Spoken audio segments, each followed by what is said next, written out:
2 aircraft carrier हैं और जैसे मैंने पहले बताया कि सब मरीन्स हैं, एयरक्राफ्ट है, अपना पूरे का पूरा एक जिसे कहते हैं ना एक शहर लेके वो घूम रहे हैं अरेबियन सी के अंदर, और वो पाकिस्तान को बता रहे हैं। क्योंकि अगर इन्होंने चाइना को मैसेज देना होता तो चाइना के तो they should have gone in bay of Bengal और उधर जाते, उन जगहों पे जाते, लेकिन उन्होंने पाकिस्तान को एक मैसेज दिया है कि भाई हम अब यहाँ पे खड़े हुए हैं, देखें। ये क्या है? Release spray. दर्द, जो दर्द होता है ना, वो दर्द इसको स्प्रे करने से चला जाता है। देखिए, अच्छा, पाकिस्तान की सरकार को ना बड़ा दर्द हो रहा है, बड़ी तकलीफ हो रही है, बड़ा गाना गा रहे हैं, बड़ा बड़ा मतलब हार्ट अटैक वाला दर्द हो रहा है। नमस्कार दोस्तों, भारत ने 2 एयरक्राफ्ट अरब सागर सी में उतारे हैं एक्सरसाइज के लिए, लेकिन पाकिस्तान डर रहा है कि कहीं ये भारत ने हमारे लिए तो नहीं उतारे, कहीं भारत पीओके के तो हमसे नहीं छीन ले। आप लोग देखो, पाकिस्तान मीडिया में डर सता रहा है भारत के एयरक्राफ्ट अरब सागर में देखकर। हमारे ये जो एयरक्राफ्ट कैरियर्स हैं दोनों, विक्रत एंड विक्रम आदित्य, ये जो दोनों हैं ये टाइमली रिस्पॉन्स करेंगे उन थ्रेट्स को जो हमें इमर्ज होंगे। सो इट मीन्स ये आप पाकिस्तान के लिए वो पैगाम दे रहे हैं कि अगर आप हमारे साथ कश्मीर में कुछ करेंगे या आप हमारे साथ LOC के ऊपर कुछ करेंगे या वर्किंग बाउंड्री में करेंगे तो हम ज़रूरी नहीं है बॉर्डर से आएँ। इस रीजन में कौन है इंडिया का दुश्मन या इंडिया के मुखालिफ कौन है? क्या ओमान है इंडिया का मुखालिफ?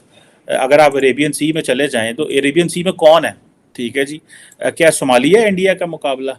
क्या UAE के साथ इंडिया का मुकाबला है? क्या ओमान के साथ? क्या आगे आ जाएंगे पर्शियन गल्फ में? क्या ईरान से कोई मसला है? नहीं। किससे मसला है? पाकिस्तान से मसला है। तो India basically prime minister Modi जो है उन्होंने अपने क्या मुंडिया डंड बैठक कटो ते तेल शेल अपने डोलिया मारो तो जाओ इस समंदर जाओ और दसो जाके कि this is where we are now. जैसे अगर आपको याद हो कि 2002 में जो उस वक्त एक वाजपेयी साहब थे, तो इंडिया को it took India 15 days to send its forces from, जो इनकी फॉर्मेशंस थी या जो स्ट्राइक कोर्स होती हैं उनको बॉर्डर पे लेके आना 2 हफ्ते लगे थे। और पाकिस्तान की क्योंकि स्पेस कम है तो पाकिस्तान ने सियालकोट से, मुल्तान से, जहाँ जहाँ हमारी स्ट्राइक कोर्स हैं फटाफट पहुँच गई थी।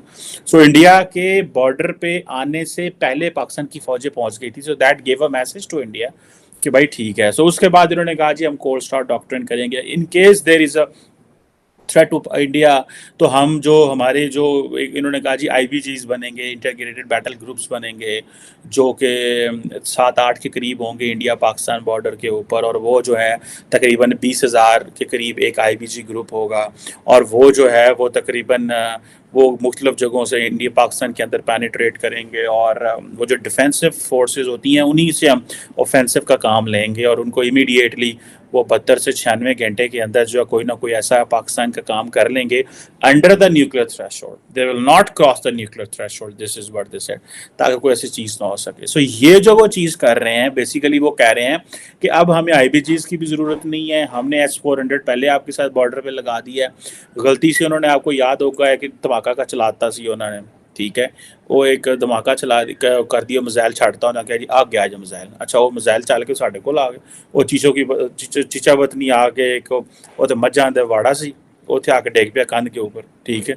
और उन्होंने समझा जनाब ये तो पता नहीं ये की हो गया है, गलती होगी, गलती गुलती को नहीं है, उन्होंने पता सी की करन है, दे न्यू हम क्या कर रहे हैं, ठीक है।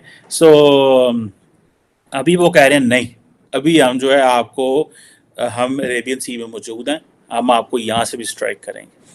पाकिस्तान इज स्ट्रगलिंग, पाकिस्तान ने अपना 1.8 ट्रिलियन रुपीज़ का बजट जो है वो दिया है, लेकिन वो ज़्यादातर सारा तनख्वाहों में चले जाना है। पाकिस्तान के पास इतने पैसे तो है नहीं है कि हम मिलिट्री मॉडर्नाइजेशन कर सकें, ठीक है। इंडिया के पास तो 76 अरब डॉलर का बजट है, इंडिया का भी मेजॉरिटी बजट जो है वो चला जाता है, क्योंकि उनके पास 1.23 मिलियन की स्टैंडिंग आर्मी है, चला जाता है। लेकिन at the end of the day उनके पास और भी चीज़ें जो हैं बहुत सारी वो हैं। क्या होता है, किस तरह होता है, कैसे होता है, ये एक बड़ी, जैसे कहते हैं ना, इंटरेस्टिंग स्टोरी है। पाकिस्तान के पास क्या क्या जवाब है, हम क्या कर सकते हैं, हम कुछ भी नहीं कर सकते, मुझे तो टेक्निकली यही लगता है।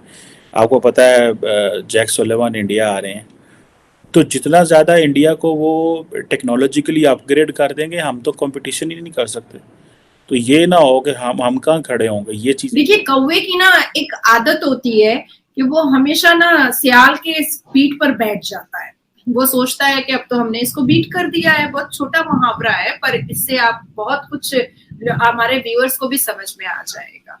उसके बाद जो सियाल जो इतनी तेज रफ्तार में जो उड़ करके एकदम आकाश को छू लेता है, तो कौवा बेचारा बड़ा सुकड़ सा जाता है, बड़ा अजीब सा मुंह बना लेता है। तो बेंचमार्क जो हमारे भारत के प्रधानमंत्री ने बना दिया है, तो कौवे जैसी शक्ल हो गई है पाकिस्तान की। तो कभी अटंग कभी पटंग कुछ भी बकते रहते हैं।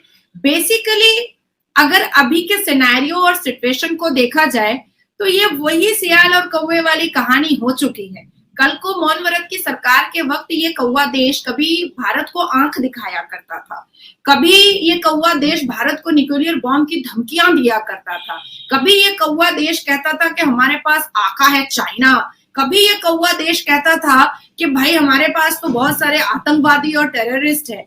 भाई आप टेररिस्ट की इंडस्ट्रीज को बना कर रखे। ये वही मुसलमान है जिसने जन्नत को चकला और कोठा बना दिया है 72 वर्जिन हूरों का अफवाह उड़ा करके कि जब तक जिंदा रहोगे तब तक धरती पे 4 बीवियां पाओगे और जब आसमान पे जाओगे तो वहां पर वर्जिन 72 खूबसूरत हूरें मिलेंगी।